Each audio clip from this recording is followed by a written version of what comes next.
अब ज़राए के मुताबिक हुकूमत आज रात पेट्रोल सस्ता करने जा रही है। ये कमी 15 से 20 रुपए तक हो सकती है।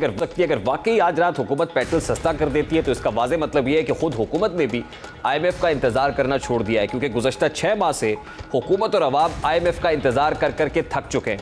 ज़राए वज़ारत ख़ज़ाना के मुताबिक IMF ने मज़ीद 2.4 अरब डॉलर्स की यकीन दहानी तलब की, लिहाजा पाकिस्तान को चीन से मज़ीद 2004 अरब डॉलर्स के कर्ज़ों का रोल ओवर यकीनी बनाना होगा। ये हकीकत सब पर आया है कि IMF से कर्ज के हुसूल के लिए हुकूमत को इस आलमी मालियाती इदारे की ऐसी सख्त तरीन शराइत भी तस्लीम करना पड़ी हैं जिनके बायस पाकिस्तान में महंगाई आसमान को छूने लगी और हुकूमत की साख पर इसके इंतहाई मनफी असरात मुरतब हुए हैं।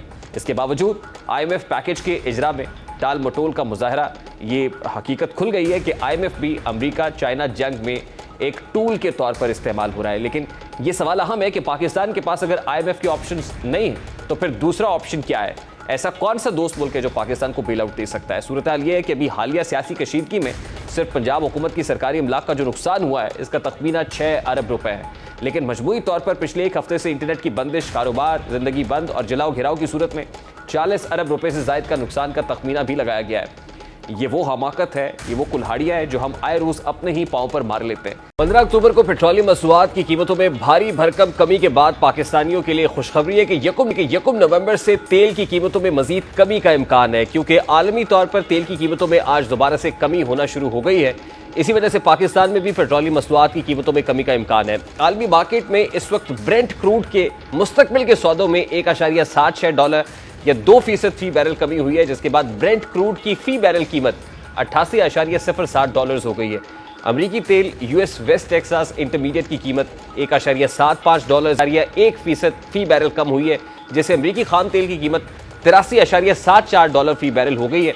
15 अक्टूबर को पेट्रोल की कीमतों में कमी के बाद इसराइल फलस्तीन तनाज़े के बाद खदशा पैदा हुआ था कि इसका असर आलमी मार्केट पर आएगा। ताहम इसका असर आलमी मार्केट तक पहुंचाने में जो तदारुक है उसकी कोशिशें भी की जा रही है और कोशिश की जा रही है कि एज मच एज पॉसिबल इसका असर जो तेल की मार्केट है इंटरनेशनल उसके ऊपर ना पड़े, जिससे कभी इम्कानात हैं कि 1 नवंबर को जो मकामी मार्केट है पाकिस्तान के अंदर भी पेट्रोलियम प्रोडक्ट्स की कीमतें खासी कम हो जाएंगी। अब कितनी होंगी इसका तयन यकीनन जो समरी ओगरा की तरफ से भेजी जाएगी उसमें ही किया जा सकेगा। ताहम ये हिट एंड ट्रायल से ये अंदाज़ा लगाया जा सकता है तकरीबन 35-36 रुपये पेट्रोल की फी लीटर कीमत में कमी वाक़ई हो सकती है अगर कोई breathing space internationally petroleum products की प्राइसेस में कमी से पैदा होती है। मौजूदा सियासी तसादुम के माहौल में मुतादिद सियासी अकाबरीन सियासी मफाहमत और बैनुल जमाती इश्तराकी अमल की तजवीज़ देते रहे हैं, लेकिन माजी में किसी सियासी जमात की तरफ से इस बारे में खुलकर बात नहीं की गई थी। लेकिन अब कुछ अरसे से सदर आरिफ अलवी और सीनियर सियासतदान मोहम्मद अली दुरानी मफाहमत कराने के लिए एड़ी चोटी का जोर लगा रहे हैं।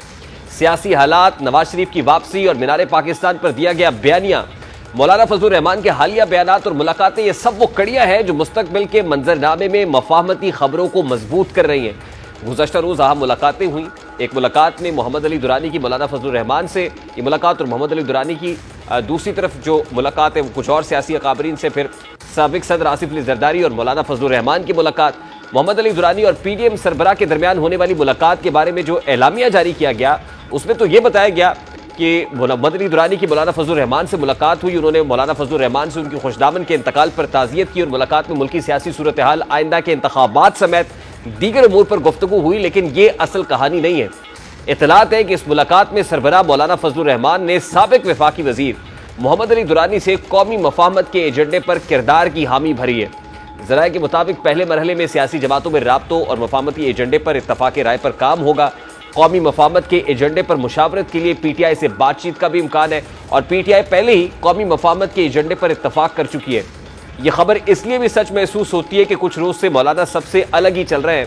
वो पहले भी मफाहमत को तकवीयत देने वाले बयानात दे चुके हैं। एक बयान में उनका यह कहना कि सियासी जमातों और सियासी रहनुमाओं को एक दूसरे के लिए गुंजाइश पैदा करनी चाहिए मानी खेज था, जबकि इससे पहले दिए गए बयान में वो तहरीक इंसाफ के हक में इशारों किनारों में वाज़ेह मौक़िफ़ देते हुए कह चुके हैं कि अगर ये मुकाबिल बंद हुआ तो मुकाबला कैसा है, जिसके बाद भी सब हैरान हुए थे कि मौलाना ये क्या कह रहे हैं।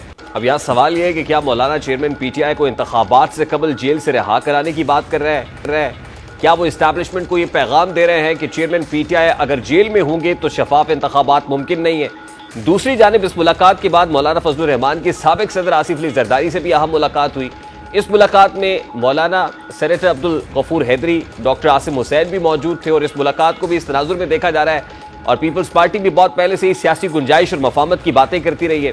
हालिया दिनों में खुर्शीद शाह, शेरी रहमान समेत पीपल के दीगर अकाबरीन मफामत की बात करते दिखाई देता है।